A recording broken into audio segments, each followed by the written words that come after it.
Day 2 Gala in LU 2023. So maaga kaming gumising para tumungo sa dagat para hindi pa ganon katirikan ng araw at masakit sa balat. Bumungad sa amin ang napakagandang dagat na may malakas, malaki at maingay na alon. Kaya pala maraming pumupunta dito para magtampisaw. Meron din pala dito naglalako. Ito si Putot Kutsinta. Napabili nga kami dahil kami ay nagutom. Tada! Ito na siya! Tara, lafang tayo! Ayan, so guys, maliligo na siya. Pero ako hindi maliligo. Bigyan ko to init. dito kasi baka ano to ng ato. Punta sa LU. Sa sobrang pagkasabik ko sa dagat, parang ako dyang penguin habang tumatakbo. Ayan. So, dito, hindi po tayo pwedeng umalis sa LU na hindi tayo nakakaligo sa dagat. Kaya, guys, tara, samahan niyo ako maligo.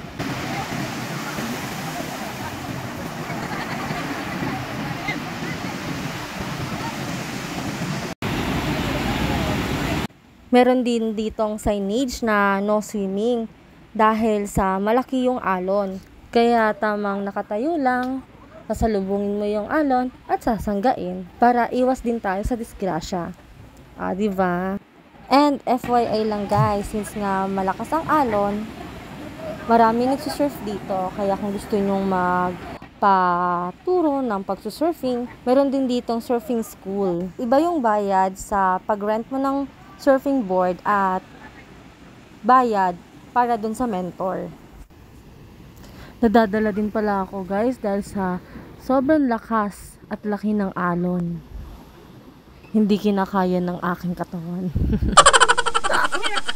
Nadaanan pala ng aming camera guys yung dalawang babae na gumagawa ng exhibition. Nakakatuwa nga silang panoorin eh. Same as dito sa dalawang lalaki. Feeling ko kailangan dito parehas kayo ng bigat para meet ninyo yung goal ninyo na bumalanse. Ako ay umahon na rin after ko magpakasawang maligo sa dagat dahil kailangan na rin namin bumalik sa hostel para ma-avail namin ang free meal until 10 a.m. At ito ang aming free breakfast. So, the corn kalog, the corn beef, kanin at itlog. It's check out time! Since 12 noon na, time to check out na. So, ayan, tayo ay gagora na. Babiyahe na naman tayo ng super duper haba. Meron din sila ditong bar restaurant. If ever gusto nyo uminom, gusto nyo kumain, pwede dito. Yung place nilang mala aesthetic, Instagrammable. Ayan, happy na si Ateng. Nakapag-relax ng one day. Diba?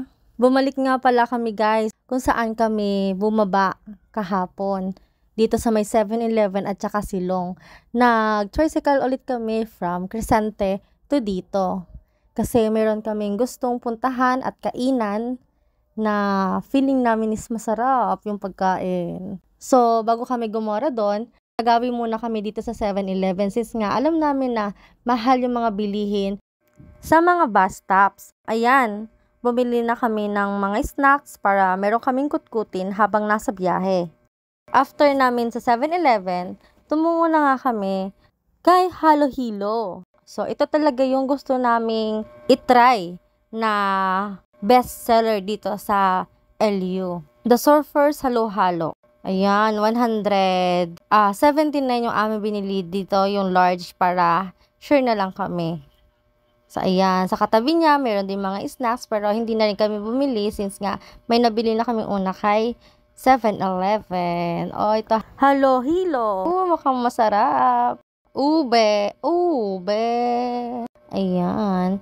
So, after namin kay Halo Halo, pumunta kami dito kay Tagpuan kasi nga isa to sa nakikita namin sa TikTok. Pero since nga hindi rin kami satisfied, tumingin-tingin pa rin kami ng iba pang makakain. At sa kabila nito ay nakita namin ang Herbs and Spicy. So dito maraming choices of food. So dito kami nahikayat na bumili sa Herbs and Spicy. Ano lang pala to?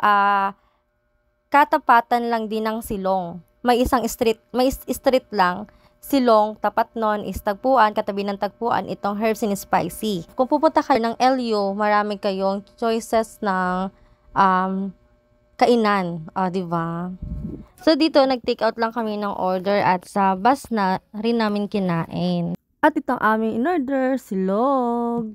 At nag-abang na rin kami ng bus sa tapat ng 7-Eleven kasi marami dito dumadaan. So, sa kabutihang palad, kami ay nakasakay agad sa bus Partas, going to Cubao.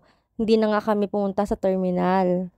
At habang kami ay nasa biyahe, may nakita kaming nagtitinda ng tupig. Which is, ito ay first time lang din na matitikman ni Ate Joanne. Na-amaze siya, na-overwhelmed, nasarapan sa tupig na hanggang ngayon, hinahanap-hanap niya. So, yun nga lang, wala kaming mapagbilhan dito sa Manila ng tupig. Kailangan pang dumayo sa LU para makabili ng tupig. Oh.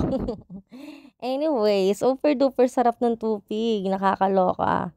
Nakaka-addict yung sarap talaga niya. Kung may alam po kayo na bilihan ng tupig dito sa Manila o dito sa Cubao, just comment lang po para tayo po ay makatikim ulit ng tupig. At yun lang po. Bye-bye!